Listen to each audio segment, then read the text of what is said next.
Hey YouTube, welcome back to my channel. It seems that Prince William is definitely having jabs at Meghan and Harry for what I think comes across as them being rather lazy.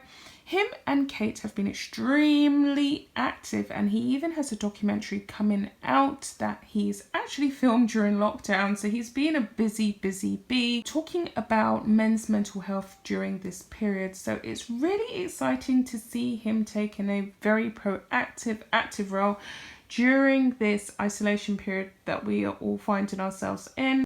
William and Kate made a call to the crisis volunteers. Her and him called them trailblazers on the anniversary of the service was launched. Now, the service was officially launched with Meghan and Harry when they was actually senior royals. So it just says here, the Duke and Duchess of Cambridge joined a group of crisis volunteers on a video call to mark the first anniversary of Shout 85258. which is the UK's first 24 hours, 24/7 crisis text line. Now, this service mirrors the one in America, and it was actually sprung up off of that model. And they launched it with the Duke and Duchess of Sussex when they was obviously happy and they were still senior members of the royal family. So they launched this all together. This was back when there was the Fab Four. It was really nice for them to have done it. The concept was actually conceived way before Harry even met Meghan, or before he got married to her at least, in 2016. So it says here, Shout was launched in May 2019 by the Duke and Duchess of Cambridge and the Duke and Duchess of Sussex following a £3 million investment by the Royal Foundation. It's a positive organisation to be a part of. They also done something else quite prominent, which you guys have probably seen, which is they actually allowed the people who volunteer for the organisation to take over their royal Instagram page, Kensington Royale, which is something that has never been done by a senior member of the royal family and never ever been done by the Cambridges.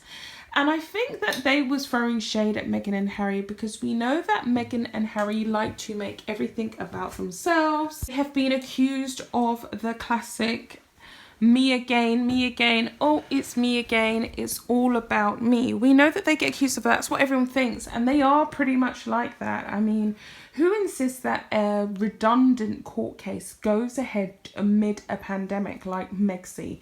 Who does that when even the Associated Press were like, fine, you're going to sue us, but, you know, we can do this at a better time. Let's find a better time.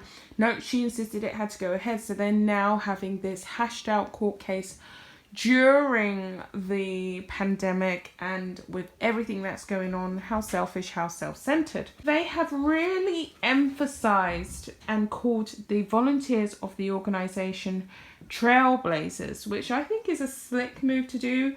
I really like the way in which William has handled this rift in the family. He's doing it with style, he's doing it with class, he's very suave and smooth with how he's dealing with this petulant young brother who just will not do anything but give the family a hard time, even though times are already difficult. So it carries on to say, the idea was conceived in the wake of the success of the Heads Together campaign, a mental health initiative launched by Prince William, Catherine and Harry in 2016. It was the brainchild of a more happier time when everybody was getting along and before Harry had launched this reign of terror. So it carries on to say here, on the 13th of May, the Duke and Duchess of Cambridge joined 5 crisis volunteers and the charity CEO on a Zoom call to discuss how Shout has developed over the year. So this is a baby charity. It's only been going on for a year, and they've helped a hell of a lot of people in their darkest time because they're 24 hours. Not only did they check in on them, they really gave them a big shout out and they really promoted the organisation, which was a nice thing to see. William said, "You guys are the trailblazers. You have been doing a fantastic job keeping Shout moving forward. So well done, and thank you for all your hard work. We really appreciate it." That was a lovely thing for him to say. I love the way in which William highlights the real heroes and doesn't make it all about him and Kate. I think that he automatically threw shade at Meghan and Harry because they never let anybody have their moment. It always has to be about them.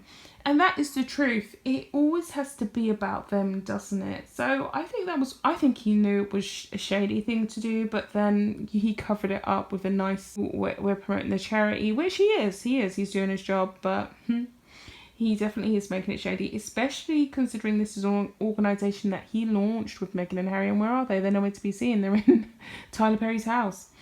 On the 16th of May, they let the Shout Out volunteers take over their Kensington Royal Instagram, which I already mentioned.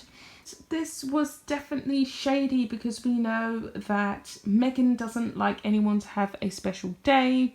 Baby Archie didn't seem to have a special first birthday. He had to read a promotional book. This was shady. So this is the first time. They also allowed a question and answer about the organisation live on their stories. Also, Prince William ironically shouted out Prince Harry in a new open letter regarding an anti-bullying organisation, which was created in Princess Diana's name. And I thought that this was definitely him throwing shade at Harry, because we know that Meghan said that due to the bullying that she's received in Britain, she's got to leave, A.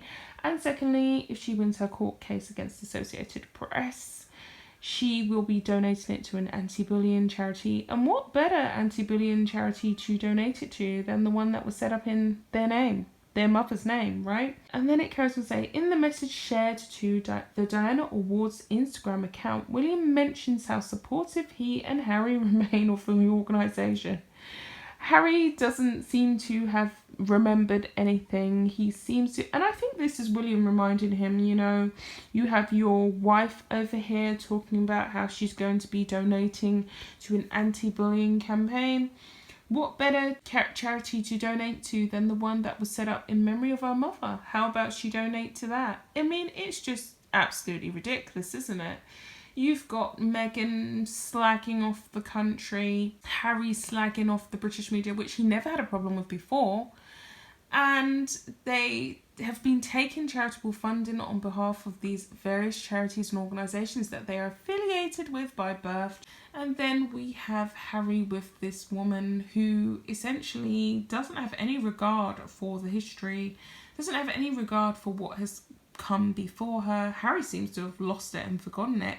So I think he was kind of reminding him. He said in his letter, I wanted to write to send my support and thanks to all the staff, volunteers and supporters of the Diana Awards. And we know that he is pretty much just highlighting everything that Harry has not been doing and hasn't done, that he felt the need to write this. I know at a time like this, they are visiting and checking up on all their various organisations that they're affiliated with, and they would have had it on this anyway. But for him to mention Harry, considering Harry has up and left, he's never made any public real reference to him since the whole Megxit thing. He hasn't bothered, and I don't blame him. But I think that William has digested it now. I think that he's made his decision to pretty much just not acknowledge his brother, because generally when someone hurts you and the wound is fresh and open, right, it's hard to kind of talk about them. But I think once you get through the pain, once you move through to the other side, you can kind of acknowledge that person and let that person know that you're acknowledging them, but you're not bothered by what they're doing because you've moved on. He carries on to say, my brother and I remain ever appreciative of the work you do to foster, develop and support young people, particularly. And we know that Harry is constantly playing the victim card. He's not bothered by what work the charities are doing. He's up and left all of his patronages. And he has over 14, doesn't he? You know, he can look worse right now. We know he doesn't look like someone who cares about any of the previous associations that he actually built with his brother. He probably was having a bit of a mock of Harry, and I don't blame him. Harry is an extremely, he just comes across as an extremely frustrating character, in my personal opinion. So he said, me and my brother Remain ever appreciative of the work you do to foster, develop and support young people, particularly at this time of uncertainty. Whilst you are finding yourselves adapting to new ways of working, there is no doubt that your support for young people through what will be anxious and unsettling times for many is as important as ever. This comes with my very best wishes for good health to you and your families over the coming weeks. So that was a nice move there on William's part, and I think he's reaffirming his role as the new leader. Essentially, he is the new leader. He's holding the fort until Charles and the Queen can come forward. And so everything's on William's shoulders, but he's taken to it like a duck to water. So good on him. He does highlight the laziness of Meghan and Harry and the entitlement of Meghan and Harry. He really does. I'm going to leave it there and I'll be back with another video.